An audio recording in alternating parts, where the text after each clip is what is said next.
Many car owners feel completely relieved after installing PPF, thinking they can now drive and wash without worries. But in fact, the first 1 to 2 weeks after installation are actually the most critical risk period. For example, avoid washing your car within the first week. The film still holds moisture, and a pressure washer can easily lift the edges. Also, try to avoid highway driving within the first 5 days. High-speed airflow acts like giant hands pulling at the edges, possibly peeling the film off. And in the first 3 days, don't let the film surface get wet. The coating is still curing and needs time to stabilize. Here are a few more daily details.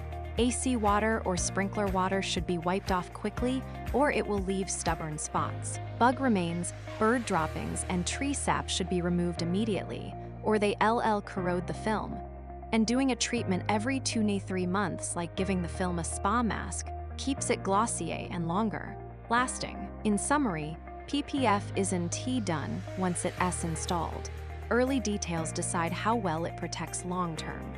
If you're unsure about aftercare or want to get the most out of your PPF, let us have a chat. We'll tailor a plan based on your car and driving environment, so your PPF stays durable, glossy, and worry-free.